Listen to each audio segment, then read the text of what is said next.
noite, senhoras e senhores. A gente vai iniciar mais uma live aqui do Tenho Direito Doutor. Tenho Direito Doutor nessa segunda-feira. Boa noite, Segundou. pessoal. Delícia. E é isso aí. Tá gostoso o clima de Franca, né, Lineker? Graças a Deus choveu. É. Nossa, ninguém tava aguentando que calor mais. E aí Pelo fica amor fresquinho. de Deus, nossa. É isso aí, pessoal. Tenho Direito Doutor está abrindo a semana aqui no Dialetou. Muito obrigado pela participação de vocês que já estão chegando aí no nosso YouTube.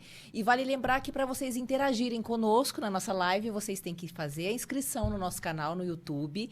E aí depois o Lineker começa a receber todas essas mensagens. Porque hoje teremos uma questão muito interessante, né? Que serão as respostas e perguntas de vocês. Porque o nosso convidado hoje é o Dr. Thiago Bachur. Seja bem-vindo.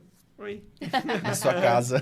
Seja bem-vindo no nosso programa mais uma vez. Seja bem-vindo no seu lar. No seu lar, hoje nós estamos aqui na casa do Bachur e Vieira, que é esse estúdio maravilhoso. Penúltimo programa do ano. Onde eles nos recebem semanalmente aqui. Muito obrigada. E, exatamente, toda semana a gente... E esse é o penúltimo do ano. É, o penúltimo 2023 tá quase indo de caixa. Exatamente. Que beleza. Pessoal, Passou rápido, né? você acha que passou rápido, doutor? Sim, passou. Passou. Eu nem vi passando. Nós já estamos em dezembro. Passou já rápido. Estamos entrando em 2024 já. Tivemos um ano muito movimentado, cheio de coisas surpreendentes, né? E que bom que o Covid se foi definitivamente, né? Nesse ano. Ficaram algumas questões, né, doutor? Algumas sequelas dessa peste. Essa doença. desse vírus. Mas estamos aqui firmes e fortes e hoje temos muitas perguntas para o doutor Thiago em relação à aposentadoria, INSS, se a pessoa pode trabalhar enquanto está recebendo. Serão muitas questões que a gente vai interagir com vocês. É isso aí, pessoal. Hoje vai ser uma live diferente, tá? Vai ser uma live diferenciada, que a gente vai fazer algumas perguntas que o pessoal escreveu pra gente, pro Dr. Thiago responder. A gente não tem um convidado hoje, somente o Dr. Thiago, então ele vai responder várias perguntas. Hoje a gente vai testar o homem. É, doutor Thiago, hoje o senhor É, vai trabalhar. Hoje nós vamos fazer um pinga-fogo. O programa hoje é especial, né? Hoje é especial. É isso aí. Bom, deixa eu pegar meu telefone. Quem começa? Bom, doutor Ímpar, Thiago, par, primeiro par, a gente gostaria de saber qual a especialidade do Bachur Vieira, qual que é a sua linha de trabalho aí na advocacia, no direito, e há quanto tempo isso já acontece para a gente abrir? Pois é, né? Para quem não conhece... hoje vamos ver se a voz está querendo falhar, vamos ver se vai. Mas assim, para quem não conhece, eu me formei lá em 1998. Já faz um bom tempinho, né? Já faz um pouquinho mais de 2 décadas. E quando eu me formei em 98, já fazia algum tempo que meu pai estava brigando para ele poder se aposentar, para ele poder ter a aposentadoria dele. E aí, naquela ocasião, eu levei ele nos especialistas aqui da cidade, e muitos deles diziam que meu pai não iria se aposentar de jeito nenhum. E aí eu fui estudar o direito previdenciário ainda quando eu estava na faculdade, depois da faculdade, no começo lá, o doutor Ari, que é o pai do Fabrício, que eu tenho certeza que está nos assistindo aqui, me incentivou. Naquela época nós estávamos falando aí de algo lá no começo dos anos 2000, quando não tinha Google, ou era o Yahoo, mas o Yahoo não era igual ao Google de jeito nenhum, como é hoje. As pesquisas, elas eram bem arcaicas, elas eram em livros, em recortes de jornais, em palestras que eu ia assistir, para aprender o direito previdenciário, que eu não tive na faculdade, né, para tentar resolver a aposentadoria do meu pai. E aí, tentando resolver a aposentadoria dele, comecei a jogar no computador aquelas informações, traduzindo para uma linguagem mais acessível, explicando para mim mesmo o que era salário de contribuição, o que era salário de benefício, o que era renda mensal inicial, o que era uma aposentadoria por tempo, por idade, enfim, todos aqueles termos muito... a introdução. Para entender realmente o que era. E eu conheci, no escritório vendendo livro, o Francisco, que é o dono da livraria Lemos e Cruz, que depois passou a ter a editora Lemos e Cruz. E ele perguntou o que eu estava fazendo. Eu falei, estou estudando aqui para resolver a encrencada aposentadoria do meu pai, estou jogando as informações aqui no computador. E aí ele falou assim, por que você não transforma isso em um livro? Ele plantou a ideia, ficou guardada aqui na cabeça. Mente. O mundo dá volta. Eu tinha passado num concurso do Banco do Brasil, fui embora de Franca, depois voltei para Franca, mas com aquela semente que estava brotando. Uhum. E quando eu voltei, o Francisco tinha montado a editora. E eu fui procurá-lo. E aí, ele gostou da ideia, né, que ele tinha plantado. Uhum. E mesmo contra a vontade do conselho editorial, ele resolveu bancar e publicar o livro. A primeira edição teve perto de 800 páginas, mais ou menos. Um belo livro. Ele foi entre os livros de direito previdenciário no ano que ele foi lançado, em 2006 ou 2007, ele ficou entre os 10 mais vendidos, se eu não me engano, na Saraiva, que era a concorrência, chegou a ficar em terceiro, quarto lugar dos livros mais vendidos de direito previdenciário. Ele estourou, né? Depois disso, vieram outros livros, e aí, pelas coincidências que não são as coincidências da vida, eu ainda estava vinculado, na época, ao Banco do Brasil, trabalhava no banco, tinha um escritório, e aí fui para São Paulo para fazer um concurso interno do banco, para ser advogado do Banco do Brasil, e na volta, vindo para Franca, isso ainda no ano de 2007, com um livro que já tinha sido lançado, encontro com o Fabrício, voltando de viagem, que na verdade ele tinha ido para uma outra cidade, e para não fazer baldeação ele resolveu passar por São Paulo. E aí nós pegamos um ônibus, e aí viemos juntos.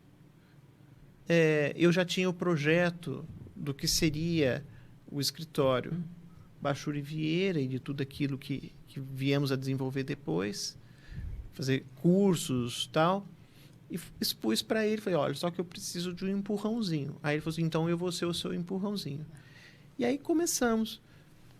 Em 2008, abrimos aqui na rua Couto Magalhães, onde foi demolido recentemente o prédio, que quando a gente começou, mudamos para cá, onde a gente está agora.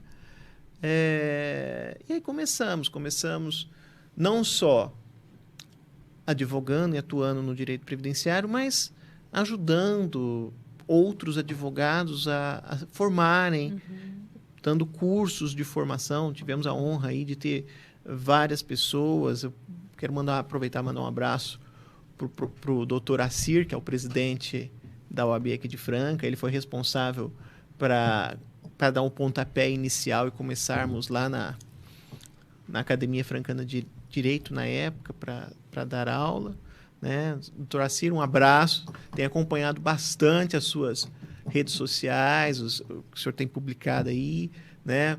Parabéns pela atuação, é o nosso presidente da OAB, né? Quero ver se ele vem aqui depois, sentar aqui na mesa, o convite já foi feito, né? Luísa Gouveia também tem acompanhado as redes sociais dela, tem visto o trabalho que ela tem feito, não só nas redes particular dela, mas também da OAB. O pessoal da diretoria é muito ativo, tem acompanhado bastante o pessoal, tudo que eles têm feito aí, tanto no particular como nas redes sociais. Um abraço para toda a diretoria, que é muito empenhada naquilo que faz, né? Então, foi assim. Foi assim que nós começamos e que assim estamos até hoje. Há 15 anos. Eu já perdi as contas, deve ser isso aí. Vocês começaram em 2008, né? Isso é. Exatamente. Bom, pessoal, então hoje a gente vai estar respondendo algumas perguntas, algumas dúvidas das pessoas que já se acostumaram com o programa e que mandaram para a gente poder interagir, para responder a essas questões com o Dr. Tiago. Bom, a primeira pergunta, como não poderia deixar de ser, é qual a idade mínima para se aposentar? A melhor resposta é depende. De quando você começou a contribuir. E depende de uma série de outras coisas também. Por exemplo, de um modo geral, se nós formos falarmos na aposentadoria por idade, pode ser aos 65, pode ser que seja 65 para o homem e 62 para a mulher. Pode ser. Por quê? Há situações em que o homem pode aposentar com 60 anos e a mulher com 55 anos de idade. Quando que isso acontece? Por exemplo, se for trabalhador rural, é 60 anos para o homem e 55 para a mulher. Se for pessoa com deficiência, 60 anos para o homem, 55 para a mulher. Se tiver alguma barreira, sei lá, fibromialgia, dor de braço, dor de coluna, dor de joelho, quadril, ansiedade, alguma coisa que atrapalha, mas não impede de trabalhar, veja que eu não estou falando incapacidade, estou falando barreira. Nesse caso, também é 60 anos para o homem e 55 para a mulher. Agora, se for para aposentar por tempo, aí pode não haver uma idade para se aposentar.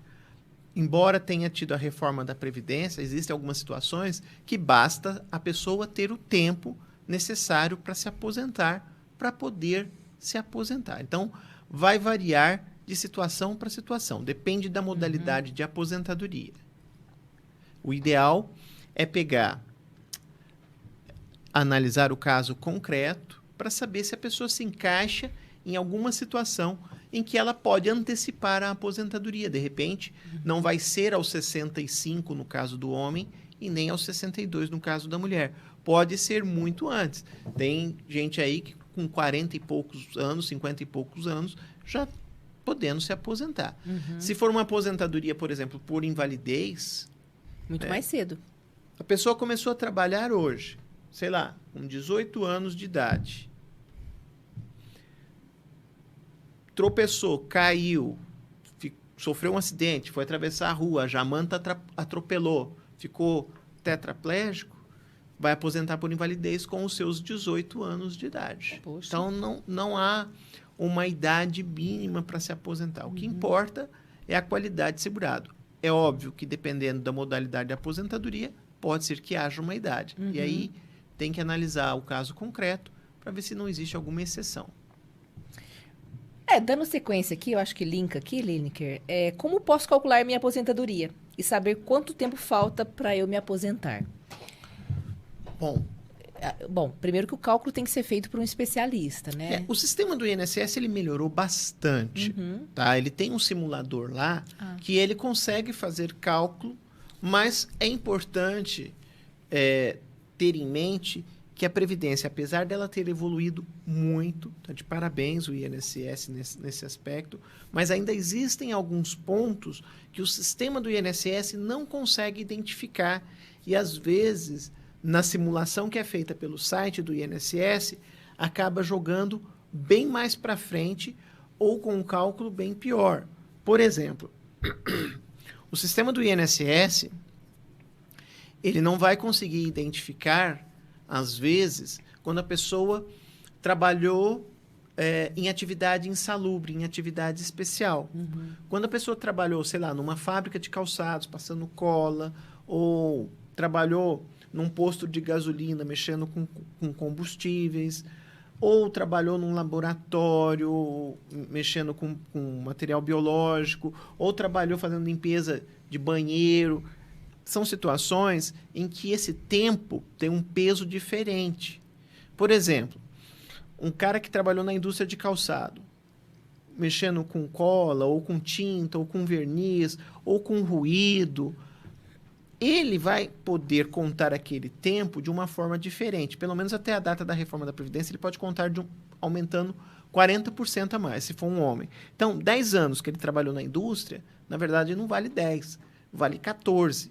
E aí o INSS não vai identificar essa situação e vai contar aqueles 10 que vale 14 como 10. Então, ele vai ter menos tempo e o INSS vai falar que ele vai precisar trabalhar um pouco mais. Uma outra situação que o sistema do INSS também não consegue identificar. Por exemplo, tem situações em que o tempo pode ser contado mesmo que a pessoa não pagou o INSS. Exemplo, quem fez tiro de guerra.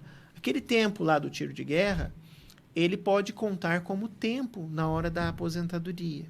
E o INSS não vai saber se o cara fez ou não fez tiro de guerra, ou se prestou serviço para as Forças Armadas. Uma outra situação que o sistema do INSS também não consegue identificar. Toda pessoa que trabalhou na zona rural, junto com os pais, mesmo que tenha sido na infância, pode contar aquele tempo da roça, mas o sistema do INSS não vai ter essa informação. Enfim, tem uma série de situações. Às vezes a pessoa entrou na justiça, numa ação trabalhista, para ter o tempo reconhecido, que trabalhou sem registro em carteira, e a justiça reconheceu aquele tempo.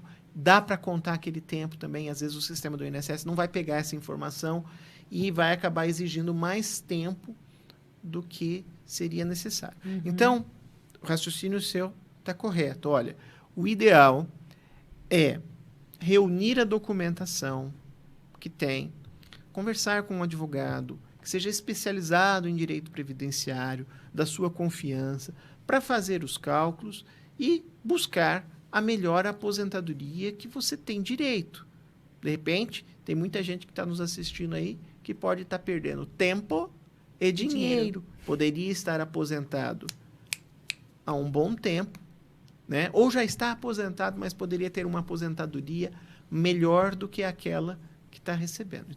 Ah, e se foi concedido errado? Bom, se foi concedido errado, cabe revisão.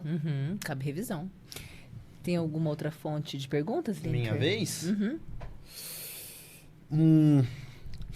Motorista de ônibus urbano pode se aposentar mais cedo? Estou perguntando devido à reforma da Previdência ter mudado tudo. Alguém que mandou. Daniel. Tá. Daniel Mascolo. Bom, Daniel, seguinte. A atividade de motorista pode ser uma dessas situações em que dá para conseguir um cálculo melhor. Uma revisão. Por quê? O motorista de ônibus, principalmente, de caminhão também, não é diferente, há um entendimento que essa atividade é especial.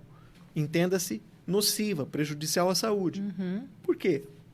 Não é só o ruído do motor do caminhão ou do ônibus, mas também tem todo o histórico. A trepidação, né? Ficar o dia inteiro no volante. Dependendo da máquina que o motorista está trabalhando, se for uma máquina mais antiga, tem umas que tem um motor que fica embaixo lá, ele fica cozinhando, como se estivesse na panela de pressão lá, né? Isso faz mal para a saúde também. Claro. Fora todo o estresse, fora toda a situação que ele passa. Então, o motorista de caminhão, de ônibus, de trator, de máquinas pesadas, ele pode ter uma diferença na aposentadoria dele. Ele não precisa, de repente, trabalhar a mesma quantidade de tempo que o outro trabalhador que não está exercendo atividade nociva. Né? Não dá para falar que o motorista tem uma atividade leve. Não é. Né? Claro, hoje tem alguns caminhões também que são melhores do que carro de passeio. Mas ainda na realidade brasileira, não é todo mundo, aliás, a maioria não é assim, né? Que tem esse tipo de caminhão. Esse conforto. Né? Mas às vezes a pessoa tem um caminhão hoje assim, mas quando começou a trabalhar lá na década de 70, na década de 80, na década de 90, não era esse caminhão que estava à disposição dele. Então, o que acontece? Esse tempo ele vai ser diferente. Ele vai contar a maior, se for homem, 40% a mais, se for mulher, 20% a mais no tempo, até 2019, todo o tempo trabalhado até 2019 pode ser contado dessa forma. Ou ele vai poder se aposentar com o que a gente chama de aposentadoria especial, que vai exigir 25 anos de tempo do motorista, nesse caso, e ficar atento ao cálculo. O INSS costuma errar muito nessa situação. Então, quem foi motorista e já está aposentado, e o INSS não observou essa situação, cabe revisão.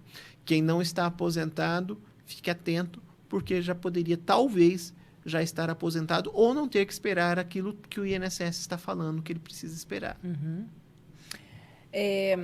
Se eu me aposentei Eu posso continuar trabalhando? Boa pergunta. Melhor resposta é depende. Depende do quê? Depende da modalidade da aposentadoria, tá? De um modo geral, não há impedimento nenhum para a pessoa continuar trabalhando, tá? A única aposentadoria que impede da pessoa trabalhar de verdade é a aposentadoria por invalidez, porque se o cara está inválido, ele não pode trabalhar. Não pode. Tá? E as outras aposentadorias? Bom, as O outras... que acontece se ele vai fazer isso e ele é pego?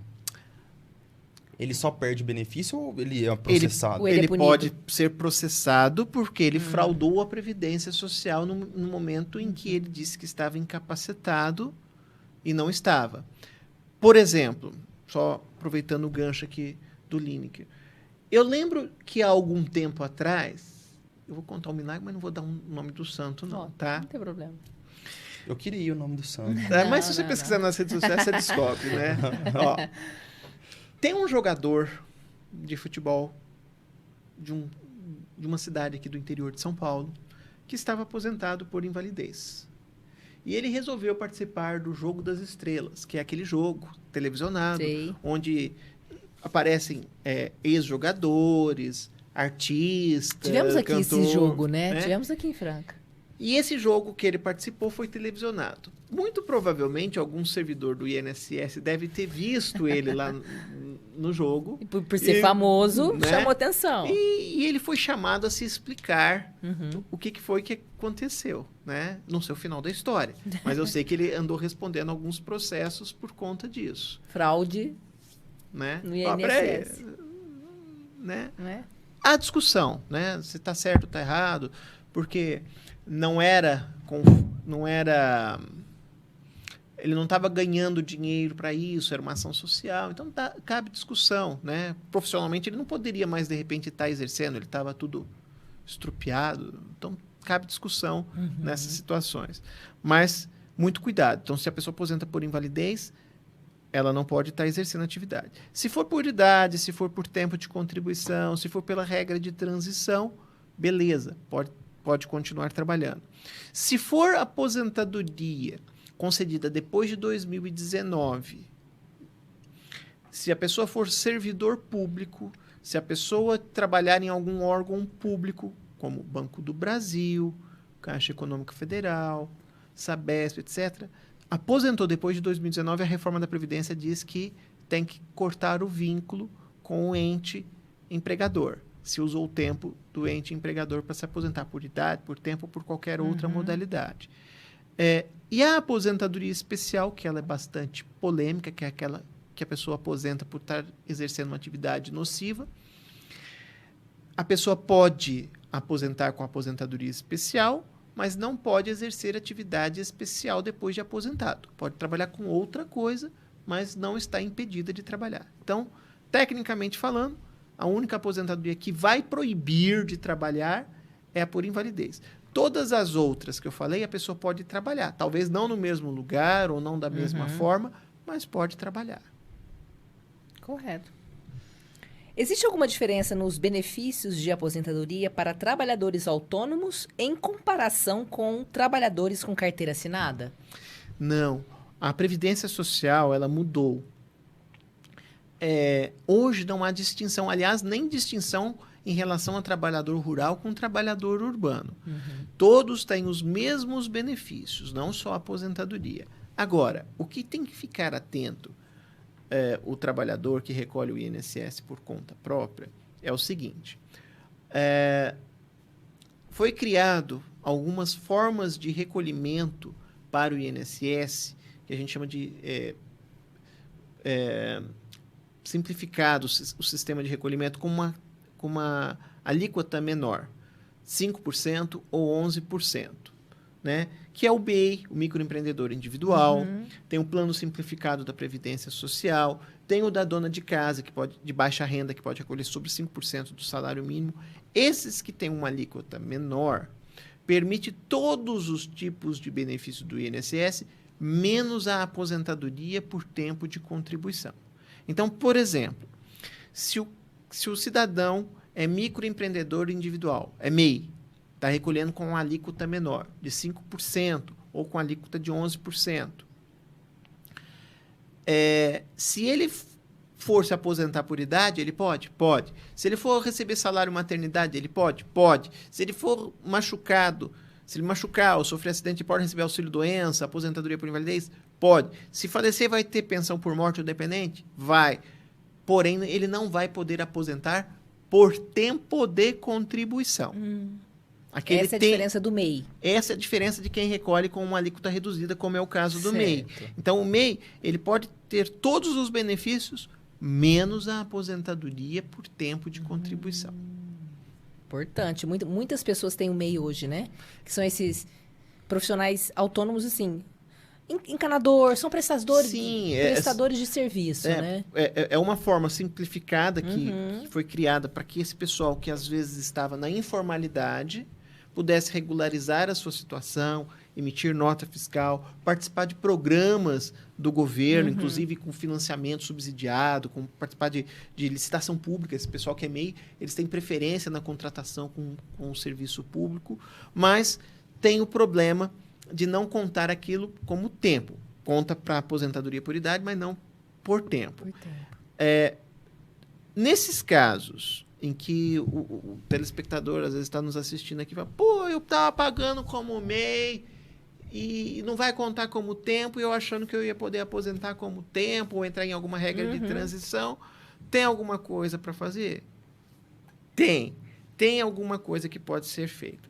Quem recolheu com uma alíquota menor, tá, pode ter a opção de recolher a diferença para chegar no valor que seria o valor tradicional, e aí sim valer como tempo. Então, se o cara é MEI, está recolhendo sobre 5% do salário mínimo, se ele quiser que conte, ele vai ter que completar com a diferença para chegar nos 20%. Então, aqueles 15% que deixou de recolher, ele vai ter que recolher com juro e correção monetária. Então, aí vai ter que fazer as contas para ver se vale a pena ou não completar essa diferença. Minha vez? Lembrando que esses comentários que o Lineker está levando ao doutor é do seu programa, né? Da rádio? Não sei. Alguns deles? Não, acho que é o pessoal que mandou no próprio escritório. Não, no link que estava no YouTube, né? No YouTube mesmo. Do YouTube. Ah, legal. Com quantos anos uma mulher que trabalha na roça pode se aposentar? E quantos anos de contribuição no sindicato rural? Bacana essa pergunta. Olha, pessoal que trabalha ou que trabalhou na roça, esse período da roça, ele conta, ele vale como tempo, tá? Se for a aposentadoria por idade, o trabalhador rural, ele não precisa recolher o INSS. Ele precisa provar que trabalhou na roça, mas não é qualquer tipo de trabalhador, tá? É aquele trabalhador que trabalha sozinho ou que trabalha em regime do que a gente chama de regime de economia familiar. Trabalha com o pai, com a mãe, com o sogro, com o tio, com o primo, né? Que não precisa da ajuda de empregados ou muitos empregados para poder se enquadrar nessa forma. Não é o latifundiário. O latifundiário não entra aqui, né? Aquele grande produtor rural também não entra. É o pequeno trabalhador rural. Também fazem parte aí, por exemplo, o pessoal que é assentado. O boia fria, o conhecido... O boia fria. O boia fria, ele já está numa situação... porque ele é empregado. Ele é empregado, ele é registrado, na maioria das vezes, né? Então, o trabalhador rural, que pode ser aquele que trabalha junto com a família, pode ser o boia fria, aquele que é empregado rural, tem registro na sua carteira de trabalho, né? E que recolhe o INSS, ou que o patrão recolhe o INSS, no caso. Pode ser também o latifundiário, que paga o INSS, e ele recolhe o INSS. Todo trabalhador rural pode se aposentar por idade aos 60 anos, no caso do homem, e 55 anos, no caso da mulher. Precisa ter pelo menos 15 anos. De quê? Se for aquele que paga o INSS, por exemplo, o produtor rural, aquele grande produtor rural, ele recolhe o INSS. Então, ele vai ter pelo menos 15 anos pago. O latifundiário também. Agora, aquele que trabalha com a família, no que a gente chama de regime de economia familiar, ou que trabalha sozinho, tal, o pequeno produtor, esse nem precisa recolher o INSS. Esse ele precisa comprovar que trabalhou na roça pelo menos por 15 anos. Tá? Então, o pequeno produtor rural, aquele que trabalha sozinho ou junto com a família, ele pode se aposentar por idade, com menos idade, 60 para o homem e 55 para a mulher. Não precisa pagar o INSS, mas precisa provar que trabalhou. E aí, pergunta que você falou, se tiver inscrição no sindicato rural, ajuda? Ajuda a comprovar que estava por lá. Mas não é só isso. Vai ser necessário outros tipos de prova para comprovar que se encaixa nessa situação. É possível receber... É possível receber a aposentadoria de outro país se eu já trabalhei fora do meu país de origem? Olha que legal. Muita gente... Agora a internet leva as informações para todo lugar, né? Olha, você que trabalhou fora, ou você que trabalha fora, fique atento. O Brasil tem convênio com outros países. Tem com o Japão, tem com a Itália, tem com o Chile, Mercosul, com os Estados Unidos, Canadá. Então, a depender do país, tem um acordo internacional.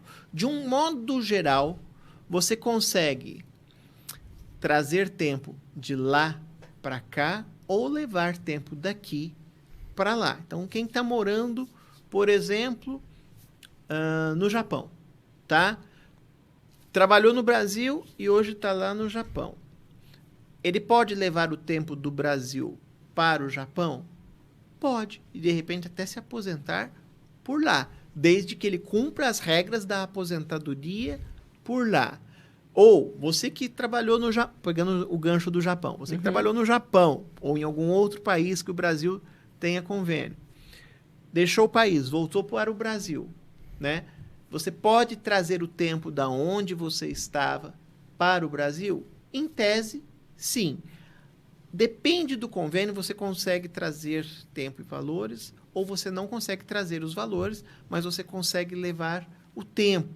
Em alguns países, por exemplo, aqui no Brasil é bem separadinho.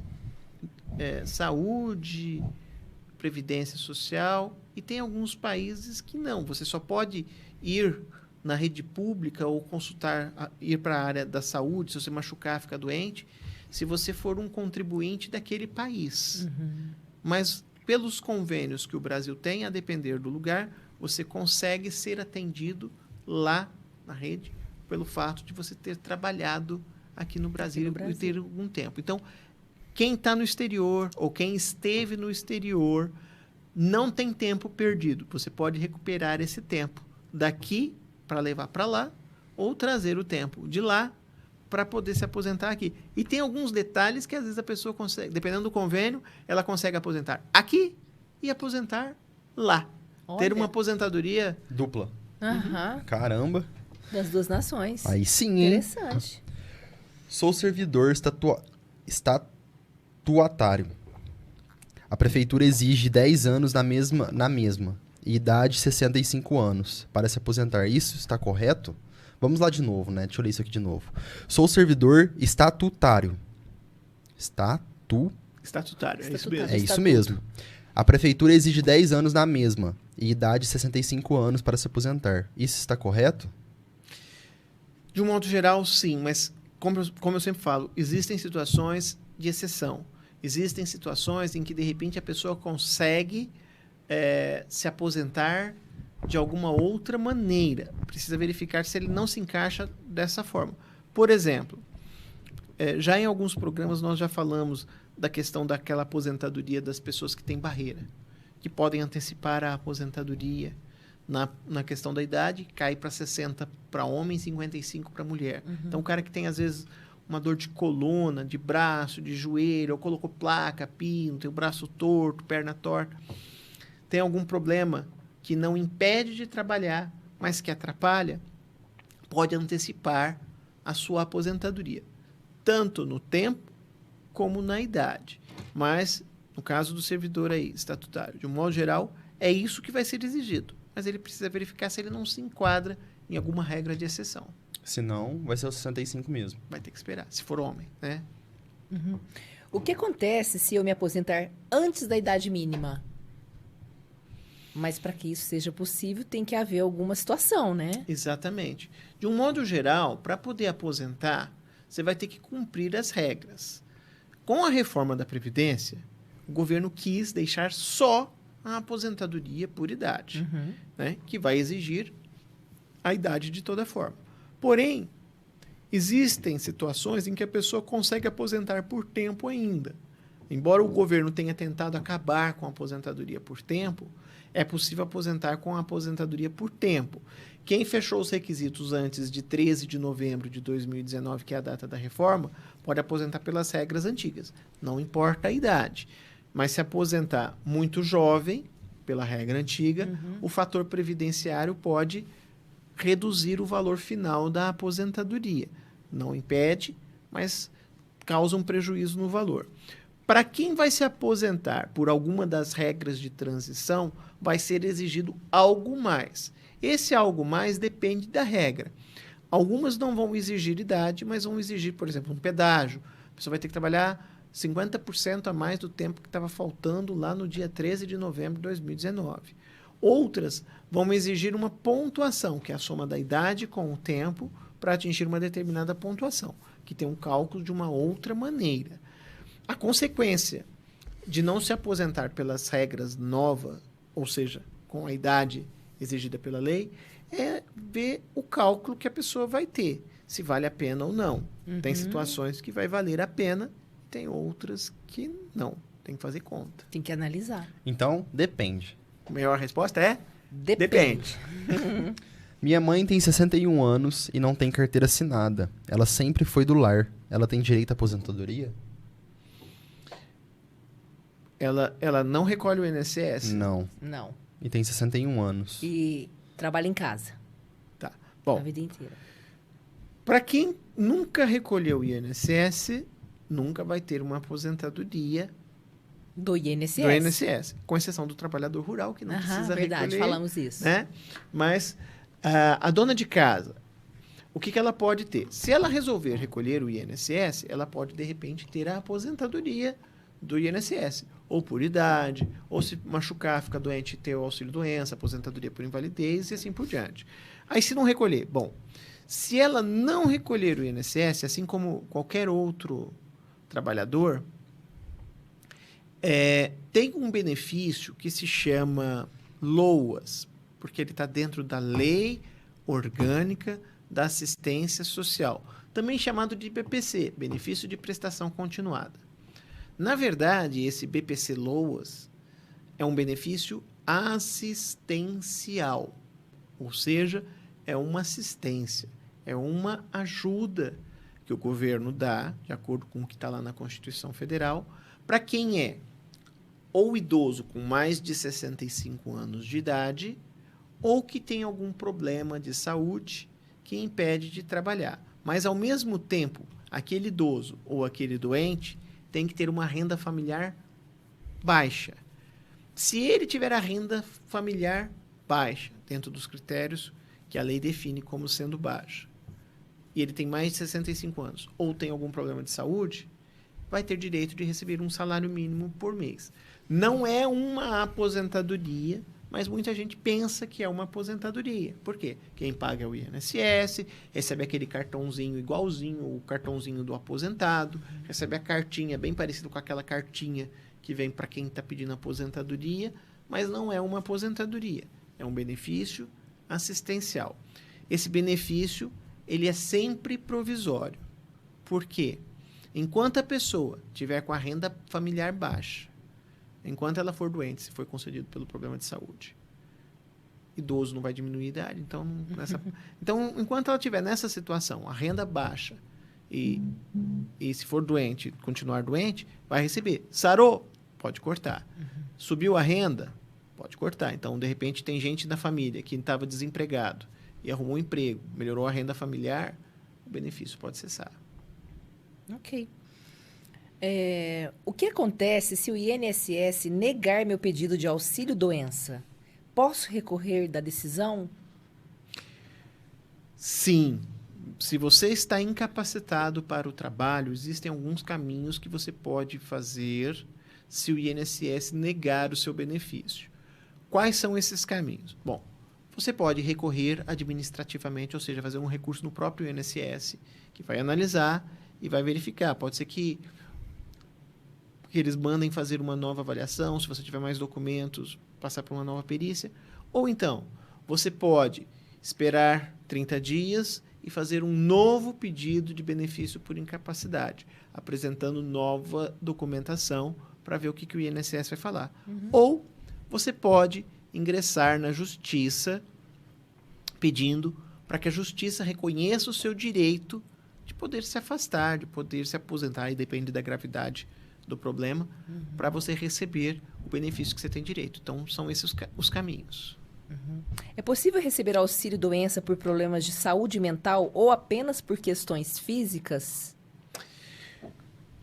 Bacana essa pergunta, né? Tem muita gente que acha que só pode pedir benefício no INSS por problema físico, igual a Val, tá com o dedo quebrado ali. Gente, hoje eu me acidentei de uma maneira saudável, né? Fui praticando um esporte, quebrei meu dedinho. Ainda bem que não foi mostrando o dedo pra ninguém. Depois a gente vai comentar se eu posso me afastar do Lineker, ou quer dizer, do trabalho. Te falar, viu? Essas piadinhas. Segundo o Dr. Tiago, eu posso me afastar, Lineker. Tá?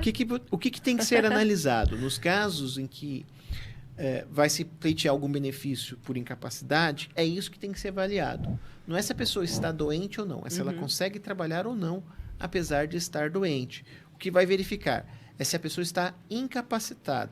Então, a incapacidade pode ser física? Pode. Alguém que quebrou o dedo, que quebrou a mão, que quebrou o pé, que quebrou o braço. Você está vendo, não tem condição de estar trabalhando. Mas, só interrompendo, no meu caso, que eu só machuquei o dedo e eu não trabalho com as mãos diretamente, não estou impedida, não tenho uma barreira para trabalhar, mas estou machucada. Né? A incapacidade ela vai ser analisada ou pelo menos deveria ser analisada sobre vários aspectos. Por exemplo, consegue trabalhar ou não? Tá, consegue trabalhar. Então, não tem direito ao benefício por incapacidade. Não consegue trabalhar. Isso aí, então, não é só na questão física. Né? Se a pessoa, às vezes, está com uma depressão, uma ansiedade, com qualquer outro problema, também não vai conseguir estar trabalhando. Às vezes, a incapacidade, ela não vem da doença. Ela pode vir por outros meios. Por exemplo, se você está com uma dor e tem que tomar um remédio, né, que te tira a concentração, que te dá sono. Então, mesmo que você esteja bem fisicamente, mesmo estando com, às vezes, o dedo quebrado, mas se você tomando um remédio que tira a dor, que tira a concentração, como é que você vai fazer uma pergunta? Ou como é que você vai ficar atenta? Se você, além de fazer o trabalho da entrevista, também faz, por exemplo, a edição, faz os cortes, a parte lá tem que... Então, você pode estar incapacitado. Então, vai depender de situação para situação. A pessoa que, às vezes, está com um problema psiquiátrico, né? Está com uma ansiedade, está com uma depressão, agora está na moda a síndrome do pânico e o toque, etc. E tal. Toma remédio. Dependendo do trabalho que ela faz, ela vai perder a concentração. Se for uma pessoa que trabalha com cálculo, como é que ela vai fazer cálculo? Como é que ela vai fazer planilha? Um contador, né? Você está com sono. Muito mais sério. Vai errar um número ali, ele... Porque tem muitos medicamentos que realmente eles agem assim, né? Sono e concentração. Tira totalmente a sua capacidade de concentração. Então tem que ser analisado como um todo. O contexto, né? Óbvio. Eu tô com o braço quebrado, tô com a perna quebrada, tenho que ficar com a perna para cima. Lógico, aí você não vai conseguir trabalhar. Mas vai depender muito do que a pessoa faz, da atividade que ela faz. Vai variar de situação para situação. Viu? Você não vai afastar do dialetor. No caso, se eu tivesse com porque uma amidalite... você comunica, você usa a sua língua. Se você tivesse quebrado a língua... E se eu fosse editora como você, no caso, aí já era, né? Se bem que foi a mão esquerda, ainda tem a direita. Aquela que não quer aposentar, não quer afastar, né? Bom dia, doutor. Tenho mal de Parkinson já tem 12 anos que fui diagnosticado. Peraí. Bom dia, doutor. Tenho mal de Parkinson já tem 12 anos que fui diagnosticado com a doença. E não me aposentaram até hoje. O que eu faço? Caramba. O Parkinson é uma daquelas doenças que estão lá dentro do artigo 151 da Lei 8.213 de 1991. Que doenças são essas? São aquelas doenças que exigem um cuidado maior. Além do Parkinson está câncer, AIDS, Alzheimer, nefropatia grave, que é problema sério nos rins, cardiopatia grave, que é problema sério no coração, entre outras doenças que lá estão. São doenças que dispensam carência. O que é isso? De um modo geral, para poder receber auxílio-doença ou aposentadoria por invalidez, é necessário que a pessoa tenha pelo menos 12 meses pagos de INSS para poder tentar receber auxílio-doença ou aposentadoria por invalidez. Quando for acidente, então precisa das 12. Quando for alguma daquelas doenças que está lá no artigo 151, inclusive Parkinson, também não precisa das 12. Se você está incapacitado para o trabalho com a doença que você tem, e o Parkinson é uma dessas doenças incapacitantes, se não pela própria doença, pela própria medicação que às vezes a pessoa tem que tomar para que ela possa ter a doença controlada. Se você está incapacitado de fato para o trabalho, não consegue trabalhar, você está tendo benefício negado, você pode ingressar na justiça para tentar receber o seu benefício. Então, fique atento, procure um advogado da sua confiança para ingressar com a respectiva ação na justiça. Reúna a documentação. E se a doença for pré-existente? Porque às vezes o INSS está negando porque ele já tinha a doença antes dele começar a pagar. Bom, nesse caso, ele não vai conseguir se afastar e nem aposentar, a não ser que ele prove que houve um agravamento no problema de saúde dele ou que surgiram outros problemas. Então, às vezes, além do Parkinson, sei lá, ele está com uma depressão, ele está com uma ansiedade. Então, ele vai conseguir, não pelo Parkinson, mas pela outra comorbidade. Porque se agravou. Essas doenças que não têm cura, já não deveria afastar imediatamente? É que depende de situação para situação, né? Tem que ser analisado o caso concreto.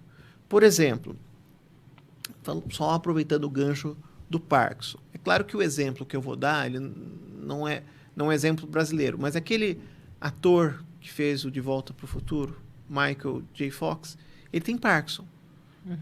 Mas o Parkinson, durante um certo período, não impediu que ele pudesse trabalhar, né? Ele atuou, ele dublou também, acho que ele fez aquele ratinho daquele filme, esqueci.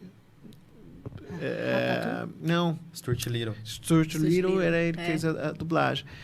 Mas nós estamos falando de um estrangeiro. Se ele fosse brasileiro, né, no caso dele, e não foi motivo para ele se afastar. Talvez hoje, sim, ele tivesse que afastar. Então, vai depender de situação para situação, de caso a caso. De um modo geral, normalmente é caso de auxílio-doença ou até de aposentadoria. Existem exceções. Sim. Né? Posso me afastar? Não, desculpa. Posso receber o auxílio-doença se estiver recebendo o salário maternidade? Não, você pode receber o salário maternidade. Depois do salário maternidade, você pode receber o auxílio-doença. Muitas vezes, o que acontece? A pessoa, às vezes, dá à luz, né? E o parto pode não ter sido tão tranquilo, ou o pós-parto pode não ser tão tranquilo, né? Tem algumas mulheres que, às vezes, têm eclâmpsia, pré-eclâmpsia, tem que tomar cuidado. Então, ela vai receber o salário maternidade pelos 120 dias ou 180, aí depende de onde ela está. Terminado o prazo do salário maternidade, se ela não tiver apta para voltar ao trabalho, ela vai fazer a solicitação do auxílio doença, mas não consegue receber os dois ao mesmo tempo. Precisa fazer as contas do que é mais vantajoso, porque o cálculo do auxílio doença é de uma forma e o salário maternidade é de outra. Existem situações em que você pode prorrogar o salário maternidade e um pouquinho mais, né? Tem que fazer as contas para ver se é mais vantagem prorrogar o salário maternidade ou já pedir o auxílio doença, porque varia de situação para situação. E nesse caso precisa de atestado médico para o auxílio doença? Sim, ela vai precisar comprovar que está incapacitada. O que é que está incapacitando ela, né? A incapacidade deve ser dela e não da criança. Eu quero o auxílio doença para cuidar mais... Não, do filho não vai ter jeito, tem que ser para a própria pessoa. Ah, correto. Então, só se ela tiver aconteceu alguma coisa. Situação. Depois do parto, a pressão não estabilizou, teve eclâmpsia, teve algum distúrbio, alguma coisa, algum distúrbio até emocional, psiquiátrico, ela precisa comprovar essa incapacidade. Tem mais alguma aí, Lineker? Tem mais várias E bastante tá no perguntas. Ainda eu nem olhei, mas depois eu vou dar uma olhada. Tá. Quais são os benefícios por incapacidade? Como é feita a distinção entre auxílio-doença e aposentadoria por invalidez? Bom, benefícios por incapacidade. Na verdade, são 3. O auxílio-doença, a aposentadoria por invalidez e tem o tal do auxílio-acidente. Com a reforma da Previdência, a aposentadoria por invalidez e o auxílio-doença mudaram de nome. Chamam agora benefício por incapacidade permanente, no caso da invalidez. Benefício por incapacidade temporária no auxílio-doença.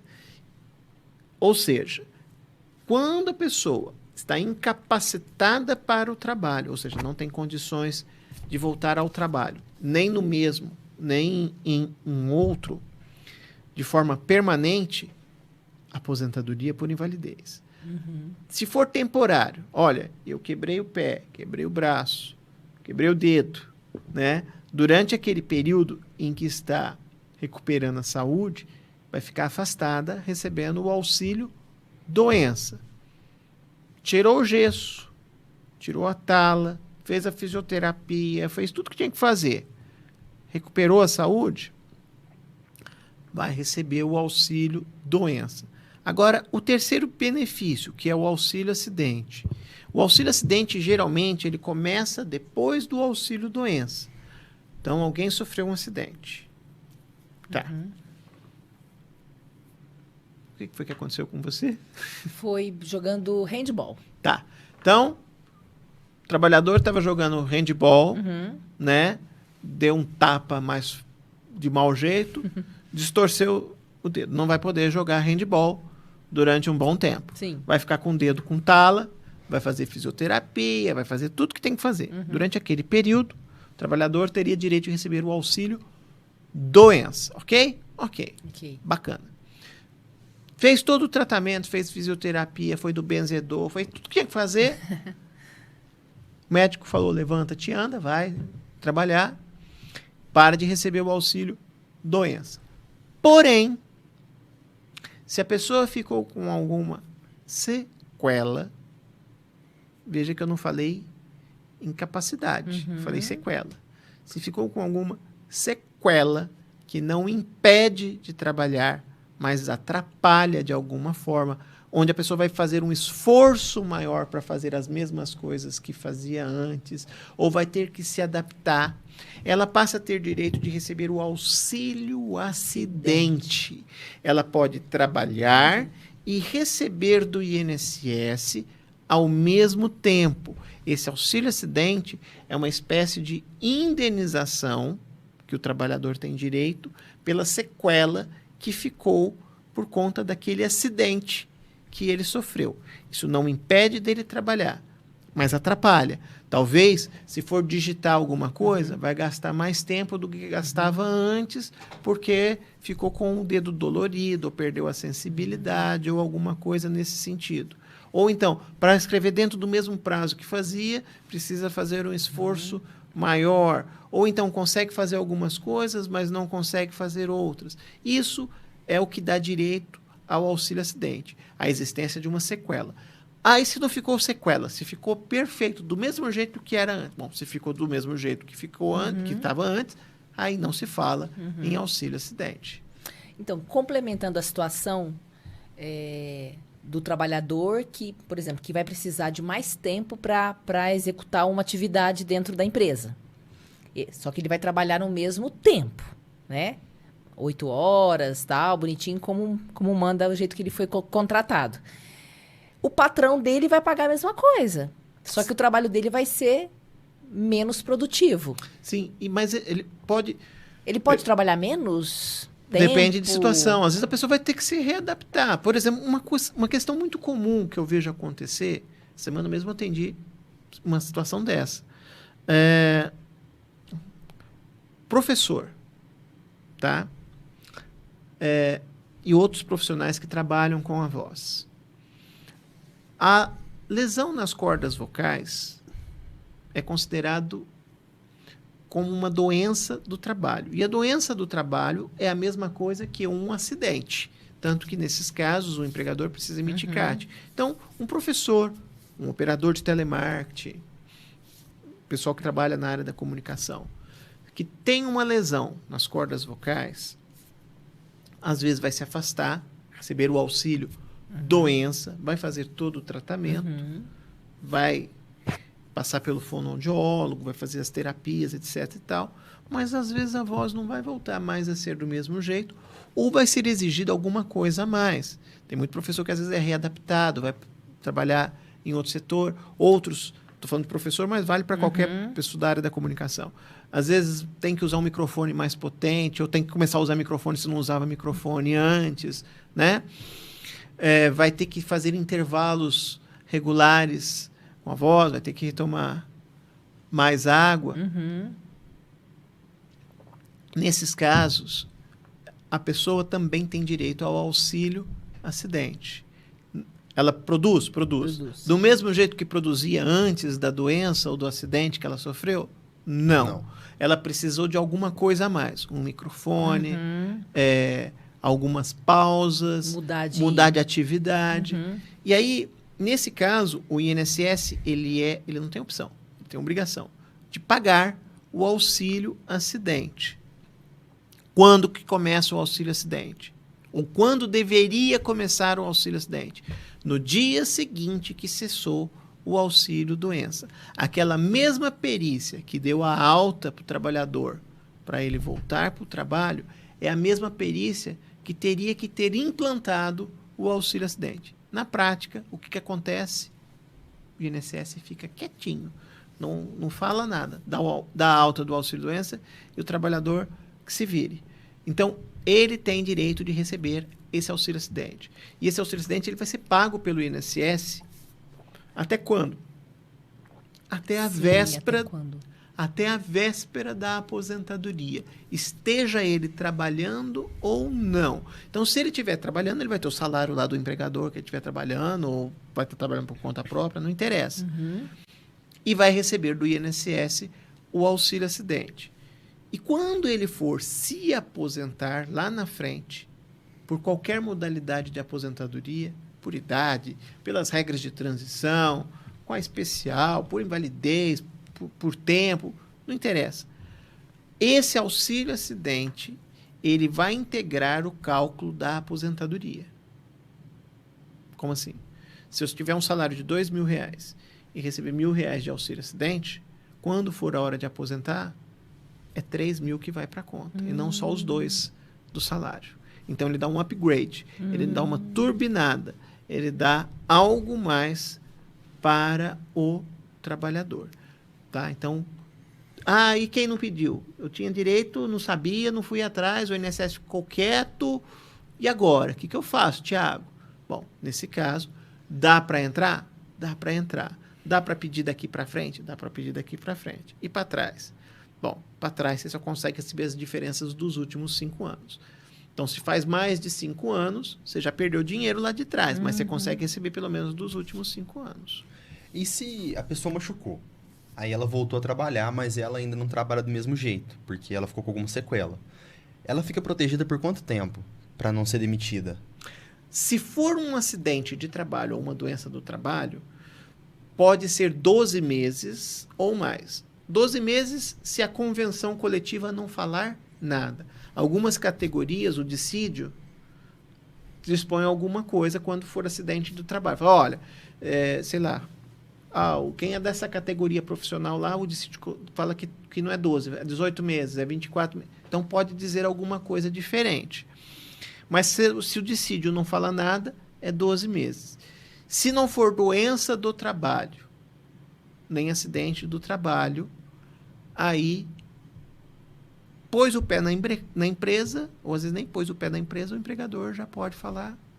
Valeu, tchau. falou. Entendi. Poxa. Quer Viu? fazer alguma pergunta a mais? Se você machucar, Machuquei? igual você machucou, mas não foi no dialetou. Foi fora do dialetou. Mas foi um acidente. Mas na hora que você Foi um voltar, eu já acidente. posso te mandar embora. Você não tá ressarcida 12 meses. Eu não, né? O dialetou. É o diretor, a empresa. Aqui tem bastante, ó. Como as pessoas podem se preparar para uma aposentadoria mais tranquila? Quanto antes começar a planejar, melhor. E traçar as... Você vai fazer uma... Eu costumo comparar com uma viagem. Você vai fazer uma viagem. Você precisa fazer o seu plano de voo. Você precisa traçar a sua rota. Você vai precisar sair daqui para ir aqui. Qual é o caminho que você vai fazer? Então, eu vou passar por aqui, ali tem uma ponte, ali tem um obstáculo, tem um pedágio.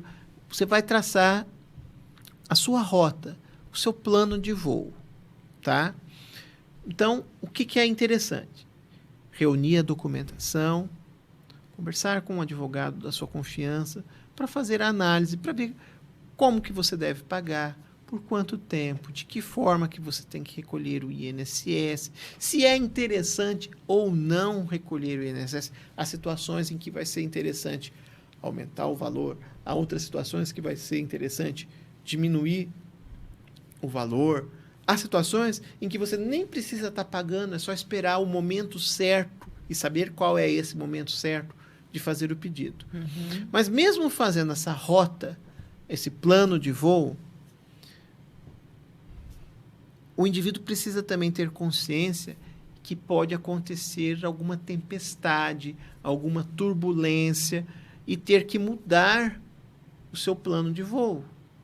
Sim. As regras podem mudar no meio do caminho e você vai precisar fazer um desvio, contorno. vai ter que desviar um contorno ou mudar o caminho. Olha, eu ia fazer Mudar uma a reta, rota. agora eu vou ter que fazer uma curva ali para poder chegar onde eu queria chegar. Num Vou ter tempo que maior. Então, sempre que tiver alguma turbulência, alguma mudança, algum obstáculo, ou seja, uma mudança de regra, mesmo que você tenha traçado a sua rota lá atrás, você vai ter que sentar e conversar novamente com um especialista da sua confiança para ver se você vai continuar fazendo a mesma rota ou se você vai ter que desviar e passar por um outro caminho para poder chegar na onde você estava planejando chegar. Legal.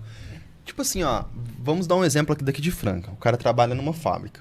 Aí ele é registrado pela empresa e tudo mais. Tem como ele fazer alguma coisa para adiantar ou melhorar a aposentadoria dele? Tem como ele pagar um INSS por fora, além da empresa estar pagando para ele?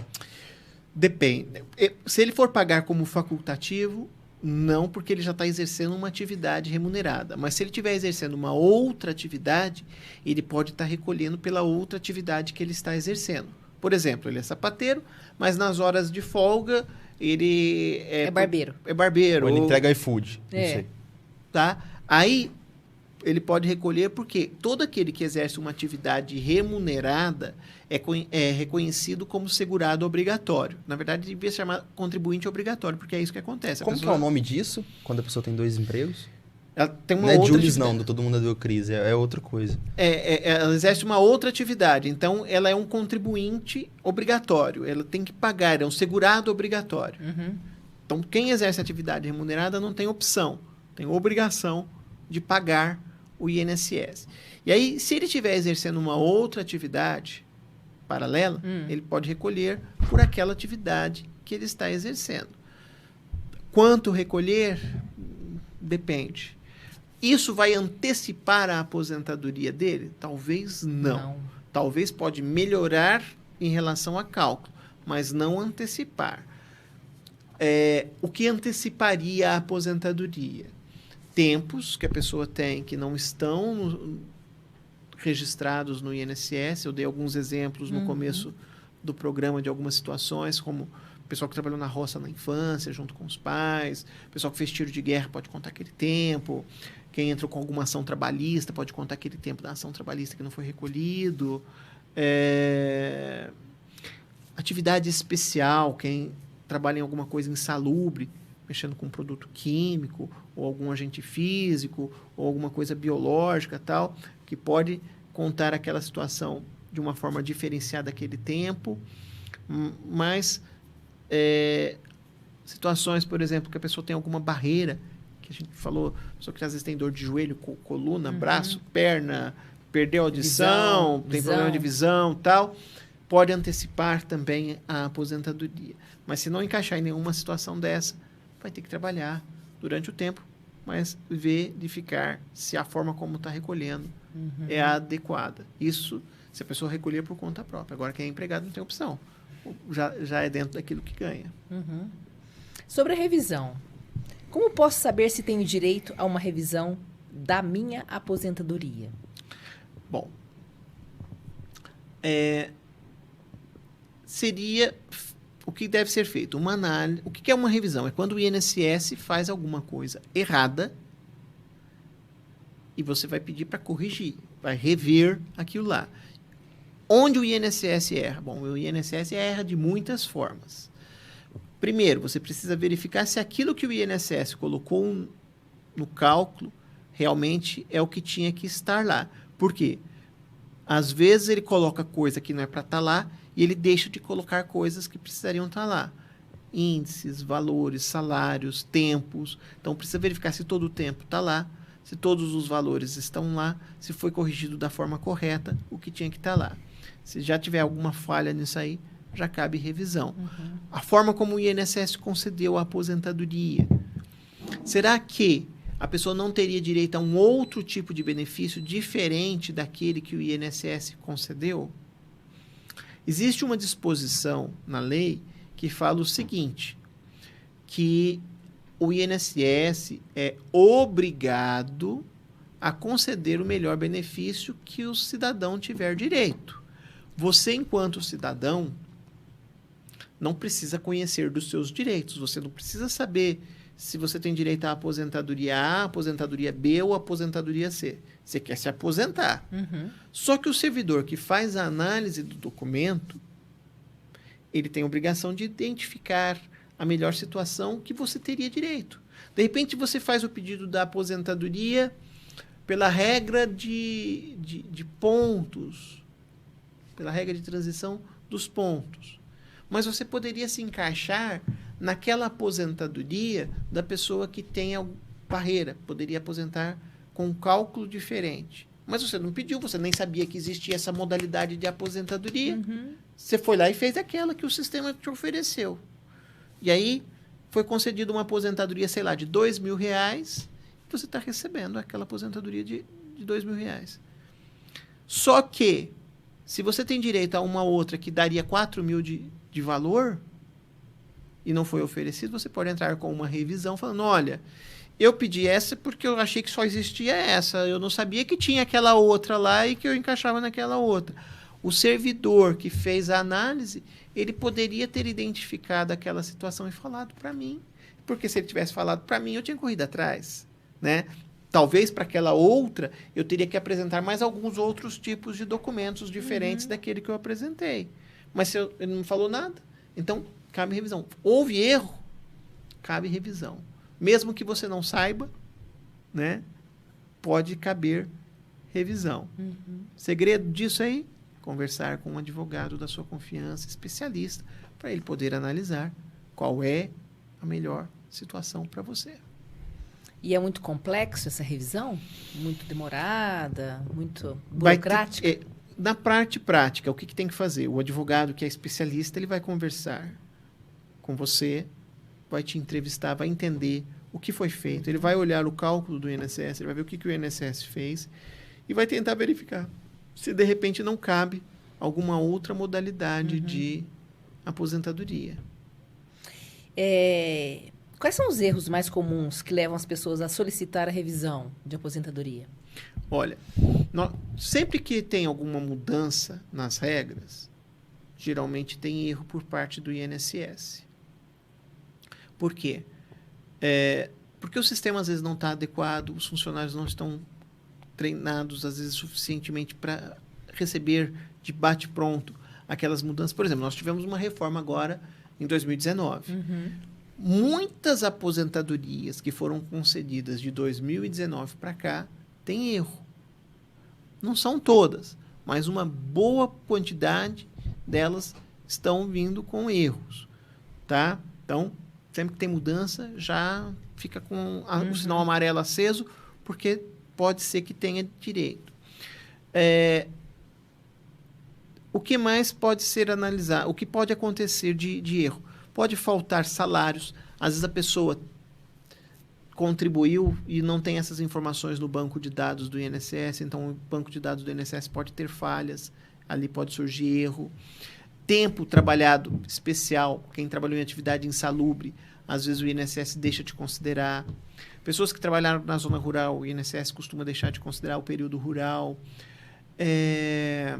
Pessoas que às vezes têm que ficaram afastadas pelo INSS em algum momento da vida, receberam auxílio-doença, ou fizeram algum pedido de auxílio-doença alguma vez na vida, mesmo que tenha sido negado, o INSS costuma errar e não considerar essas situações. Enfim, tem uma série de situações que pode ensejar revisão.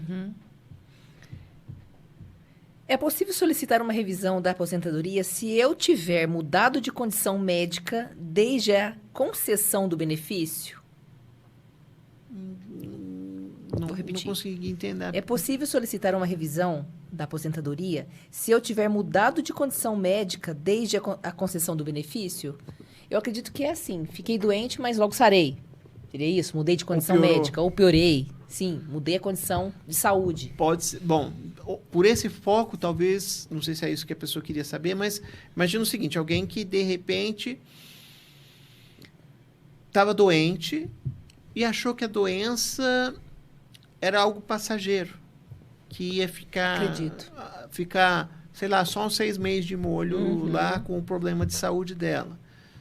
E aí ela recebia o auxílio doença ou benefício por incapacidade temporária. Só que o problema dela foi agravando, sei lá, de repente foi infeccionando outros. Mudou a condição. Mudou. O problema que era assim, ficou maior. Nesse caso, é possível sim pedir a transformação do auxílio doença em aposentadoria por invalidez. Ou o contrário. De repente a pessoa até se aposentou por invalidez, mas se recuperou. Recuperou, fez um tratamento, a medicina avançou. Ela pode pedir a cessação da aposentadoria por invalidez? Pode. A pessoa pode pedir a cessação e voltar para o mercado de trabalho. Meio difícil, né? Não, mas tem. Tem, né? Tem situações... É como eu falei, será que é medo de ser preso? Não. Às vezes, olha... Eu vou contar um caso aqui. Como eu disse, eu gosto de contar milagre, mas não posso dar nome de santo, tá? Há algum tempo atrás, eu atendi uma pessoa que estava com câncer num estágio bem avançado. Bem avançado mesmo. Era uma mulher, estava sem cabelo. Em tratamento. Em tratamento. Você conseguia enxergar o esqueleto dela de tão magra que ela estava. Ela tinha tirado um pedaço da bacia ou do fêmur, ela estava andando com o andador. E o INSS disse que ela estava apta para o trabalho, apesar desse quadro. Né? E ela nos procurou para tentar ver se conseguia afastar ou aposentar. E aí eu falei para ela, olha, é possível aposentar e a aposentadoria por invalidez, ela não é definitiva. Se você recuperar a sua saúde, se você ficar bem e tal, é possível pedir a cessação da aposentadoria por invalidez a qualquer momento, né?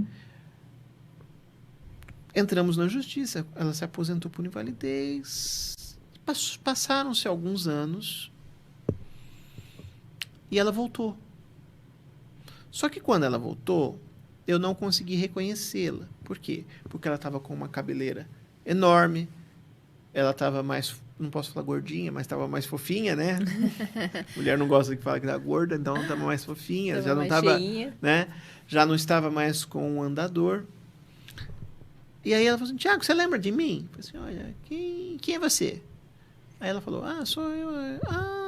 Se você não falasse que você é você, eu não sabia que você é você. Né? Você é aquela que estava quase morta. Não podia falar. Cadavérica, ela, né? Sim.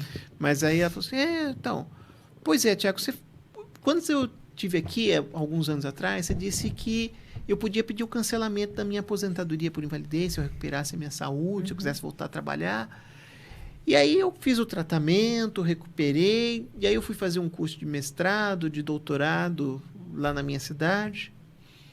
E agora eu terminei a minha tese lá, fiz a apresentação, e eles estão me chamando para dar aula lá na faculdade. Ela é de Minas, não lembro se é Uberlândia, acho que é Uberlândia ou Belo Horizonte que ela estava. E eles estão me chamando. Eu não lembro valores, mas tipo assim, ela estava aposentada com uma aposentadoria de 2 ou 3 mil reais e ela ia ganhar 10, 12 mil reais na atividade dela. Eu falei, Tiago, tem como pedir para cancelar a minha aposentadoria para poder voltar a trabalhar, né? Falei assim, olha, eu fiquei muito feliz de conseguir a sua aposentadoria, agora estou muito mais feliz de pedir o corte dela, porque eu estou vendo que você recuperou a sua saúde. Se ela não tivesse pedido o cancelamento, ela não poderia ser registrada no novo trabalho? Não, porque ela... o INSS poderia entender que ela estava fraudando, porque ela recuperou. A pessoa tem... Quando a pessoa se aposenta por invalidez, ela fica na obrigação de... Ficar inválida. De se apresentar no INSS caso recupere a sua saúde e tal. Ah, ok. Na prática, tem algumas pessoas que até se recuperam e ficam escondidas. Está errado. É igual a gente estava comentando, né? A questão do meu afastamento. Então eu vou me afastar. Acho que você tá levando isso a sério. Tá achando que é brincadeira, e vou mais, deixar não. de gravar até fevereiro. Aí o doutor Tiago falou, mas vão ver você no vídeo. Então, não podemos ter essa situação, né? Hoje a Procuradoria da Previdência Social, Procuradoria Geral, eles têm feito um trabalho de tempos em tempos, de dar uma olhada nas redes sociais das pessoas. Né? Então, principalmente aqueles que estão recebendo benefício por incapacidade, muito cuidado para não fazer coisa errada e ter problemas depois. Você está sendo vigiado. Está sendo vigiado. A pessoa às vezes se afasta para receber auxílio-doença, aí anuncia lá no Facebook que está fazendo bolo para fora, que está vendendo não sei o quê. Cuidado. Bolo no pote. Que é Uber. Ô, doutor, nessas várias perguntas, né, que a gente está fazendo aqui, você falou muito de erro de INSS. Cálculo, não sei o quê. O INSS erra muito mesmo? Erra. Infelizmente ele erra, mas nem... Ao contrário do que muita gente imagina, não é de propósito, pelo menos eu penso que não seja. Amém, né? Tomara. Por que às vezes esses erros acontecem? Por vários motivos. Primeiro, a mudança constante de regras. Tá? O sistema às vezes não consegue acompanhar. O servidor também não consegue acompanhar tudo isso que acontece. Esse também é outro problema. A falta de servidores. Durante muito tempo, o INSS ficou sem fazer concurso público. Andou fazendo recentemente, deve fazer de novo, mas o número de contratações vai ser muito inferior ao déficit de servidores que existe. A necessidade. O volume do serviço também aumentou demais. O INSS está adotando a inteligência artificial, alguns robôs, para fazer análise de documentos. Mas esses robôs ainda estão aprendendo e estão ainda falhando em muitos aspectos. Enfim, há uma série de situações que faz com que esses erros acabem acontecendo e o segurado tem que ficar muito atento para isso aí. Não é porque, eu já ouvi muita gente falar isso, o INSS é do governo, o governo não vai fazer nada de errado. Não pense isso. Tá? Não estou falando que o governo faz coisa errada. Tá? Antes que o pessoal fale qualquer coisa, não é isso. Mas os erros podem acontecer por N motivos, como esses que eu enumerei aqui. Então, não é nem de propósito, quero acreditar que não seja de propósito, esses erros que acontecem. Então, não é porque o INSS é um órgão que é do governo que ele vai fazer tudo certinho e bonitinho. Depende de material humano, e esse material humano, além de escasso, às vezes falha. Correto. Já vou puxar um gancho, então, da outra pergunta aqui. Quais foram as principais mudanças trazidas pela reforma previdenciária? Como essas mudanças afetam os trabalhadores? Pois é, olha só. Essas mudanças, a principal delas, qual foi? Acabou-se com a aposentadoria por tempo de contribuição. Os novos segurados só vão conseguir se aposentar por idade, pelo menos em tese. Quem já vinha contribuindo antes ainda pode se aposentar por tempo. Quem fechou os requisitos antes da reforma, antes de 13 de novembro de 2019, já tinha o tempo para aposentar, pode aposentar por tempo.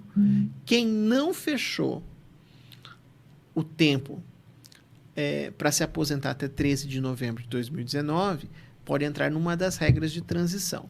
Essas regras vão exigir ou um pedágio, que é um tempo a mais de tempo para se aposentar, ou vão exigir uma idade mínima para se aposentar, ou as duas coisas, um tempo e uma idade. Mas o que ficou pior de tudo não foi o aumento da idade ou do tempo, mas a forma de cálculo. A sistemática de cálculo ficou ruim comparado ao que era antes. Se antes era ruim, agora ficou pior. Tem algumas situações em que dá para escapar, que a pessoa consegue buscar uma situação mais vantajosa, mas é muito individual. Cada caso é um caso, cada situação é uma situação. Às vezes o que é bom para o Lineker é horrível para a Val. E o que é ótimo para a Val é péssimo para o Lineker. Então, cada situação é uma situação que tem que ser analisada, pensada e buscada. E tem situações, e tem pessoas que às vezes têm até a opção de escolher qual é a melhor regra para ela. Ela se encaixa em mais de uma situação. E cada uma delas vai ter um cálculo diferente, uma aposentadoria, um benefício diferenciado. Aí precisa buscar qual vai ser o mais vantajoso ou o menos pior. Assim, desse tempo que a gente faz as lives aqui nas segundas-feiras, né? Foi falado de 2019. Tipo assim, foi umas mudanças muito bruscas, assim. O que aconteceu? Houve a reforma da Previdência. E então, essa reforma da Previdência tem ano para acontecer? Tipo, a cada 5 anos? Não. Ou pode ter ano que vem de novo já? Eu sempre falo que a reforma acontece todos os dias e todas as semanas. Talvez não de uma forma tão escancarada como foi em 2019, mas ela sempre acontece, por conta de mudanças de regras. O que acontecia antes? Eu vou falar aqui de uma forma, mas não é politizando, nem levando para este ou para aquele político, mas só contando fatos que aconteciam em cada governo. Em cada governo. Por exemplo, se nós voltarmos um pouquinho antes, não muito antes, mas, por exemplo, se nós pegarmos o final do governo da Dilma, o que aconteceu? Antes dela sofrer o impeachment, ela já estava tentando fazer a reforma da Previdência, só que ela não estava anunciando a reforma da Previdência. Ela tentou mexer em algumas coisas ela conseguiu fazer e outras ela não conseguiu fazer. Por exemplo, ela mexeu na pensão por morte. Ela conseguiu introduzir uma idade para que as viúvas recebessem a pensão por morte. Porque antes, se a pessoa ficasse viúva, ela ia receber a pensão por morte para o resto da vida dela. Então, se fosse uma novinha casando com um velhinho, né, e o velhinho morresse na lua de mel, a novinha ia receber a pensão por morte pro resto da vida dela, e ela podia arrumar quantos cartões ela quisesse, que ela ia continuar com a pensão por morte. Esse é o golpe do baú, né? Houve uma mudança. Para a viúva receber a pensão por morte, lá no governo da Dilma, houve a seguinte alteração. Puseram, isso foi em 2015, se eu não me engano, que conforme fosse a idade de quem ficasse viúvo, ia receber o benefício durante um certo período. Só seria vitalício acima de 40 e poucos anos de idade, né? Tinha que comprovar que estava junto há mais de 2 anos, e foi exigido algumas coisas a mais. Isso ela conseguiu trazer e que foi repetido aqui na reforma da Previdência. Ela tentou mudar o cálculo do auxílio-doença.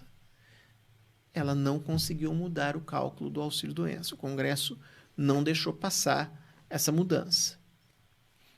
E teve outras mudanças que ela tentou fazer aqui. E muitas das mudanças que ela tentou fazer vieram em 2019 com a reforma da Previdência. Tá? Quando ela sofreu o impeachment e entrou o Michel Temer, tudo aquilo que ela tentou aqui estava tentando ser feito, e ela só não conseguiu colocar em prática porque havia uma rixa dela com o Congresso, né? Vocês vão lembrar do Cunha, né? Que estava brigando com ela, e a Dilma, um querendo ver o fim do outro, né? Então, muitas das coisas que ela queria que passasse não foram passadas. O governo não enfiando o fim do fator previdenciário, aí fizeram um acordo para que não fosse o fim do fator previdenciário. Então, ela não conseguiu. Aí veio o Temer, assumindo a presidência. Acho que ele quis se mostrar como o salvador da pátria. E aquilo que estava sendo feito aos poucos de mudança, ele anunciou que iria fazer a mudança de uma vez só, que iria fazer a reforma. E aí ele chamou a atenção e essa reforma acabou não acontecendo no governo dele. E aí veio o próximo governo, que foi o Bolsonaro, e que pegou aquilo que já estava sendo desenhado lá atrás, que já vinha, como eu disse, desde a época da Dilma, né, que estava sendo feito aos poucos, e colocou através dessas mudanças que aconteceram em 2019. Então, não existe uma data certa para acontecer. Até porque, se o governo ficar anunciando que vai ter reforma, todo mundo corre para tentar escapar das mudanças, que eu acho que é uma besteira, né? Mas não existe santo e demônio. Todos, quando estão lá, querem puxar a sardinha para o seu lado e meter o pau no outro. Tá? Então, não estou defendendo este ou aquele. Estou só contando fatos que aconteceram. Como está aí de perguntas? É isso aí. Dona Vilma mandou um abraço, que é a mãe do Dr. Tiago. Dona Vilma, parabéns pelo filho. Aliás, nós, né, tivemos muito conteúdo nessa live, né, Lineker? Eu acho que foi bastante esclarecedora. E acho que devemos ter mais com esses conteúdos, porque no nosso tempo nós não conseguiríamos esclarecer muitas dúvidas, atender as pessoas. Então já fica aí com gostinho de quero mais para 2024, mais participações sobre nossos direitos. Muito bom. E meter o pau no INSS. Opa, meteu o pau não. Tá brincando. Não, e falarmos mais sobre o INSS, que é um seguro nacional. O que você achou das perguntas, doutor Tiago? Eu achei que teve muita pergunta bacana, né? Com certeza, não só aqueles que fizeram a pergunta, mas outros que estavam assistindo. Tenho certeza que a resposta foi dada, né, para alguma dúvida de alguém que estava assistindo naquele momento ou que vai assistir depois, né? Tem muita gente que às vezes está com a mesma dúvida e não sabe. Não sabe nem onde, né? Eu sempre falo, olha, em caso de dúvida, não deixe de procurar um advogado especializado em direito previdenciário, da sua confiança, porque ninguém melhor do que ele vai tentar buscar a melhor solução, né? Se a pergunta que você tinha não apareceu por aqui, se você tem alguma dúvida que surge depois, não deixe de bater na porta, de um especialista da sua confiança para poder se orientar melhor. Acho que é isso que é a mensagem principal do que a gente pode deixar aqui hoje. Muito bom. O senhor quer falar do seu livro? Sim, o livro. Fala do livro aqui antes que eu esqueça dele, né? Então, quem ainda não adquiriu, oportunidade de adquirir Os Segredos do Sucesso Revelados, dicas para sua vida pessoal e profissional, né? Na verdade, são dicas aí para melhorar os seus relacionamentos, as suas finanças, os seus hábitos, a sua mentalidade, aprender aí com experiências aí que foram amealhadas ao longo dos anos. Presente para quem ainda não comprou presente de Natal, um presente bacana para dar, fazendo um merchan. E aonde a gente pode comprar? Esse livro está disponível na Amazon e na Eduz. Quem quiser pode entrar no site da Bachur Cursos, que tem um link que leva para essas para onde está sendo vendido esse livro. É isso aí, gente. Dica para quem gosta de ler e quem busca orientações da nossa vida, né, do nosso dia a dia, a gente pode encontrar no livro do Dr. Tiago. Isso aí. Missão cumprida hoje, doutor? Vixe, cumprida. Cumprida. Para quem está acostumado a ver o Dr. Tiago mais quieto, sempre com convidado, hoje ele realmente, a gente realmente viu, né, todo o conhecimento aí desses anos todos de previdenciário. Parabéns, Dr. Tiago. Obrigado pela participação aqui no nosso programa. Honra nossa, né? Honra nossa. Pessoal, muito obrigado a quem assistiu aí, tá? Quem acompanhou a live ou quem vai assistir depois. Se vocês ainda têm alguma pergunta, vocês podem chamar o Dr. Tiago no direct. O Instagram dele tá na descrição. Ou o Instagram do Bachur Vieira Advogados. Tchau, aí, gente. Pessoal, um abraço. Valeu. E até quarta-feira em outra live do Diretor. Obrigado. Tchau, tchau.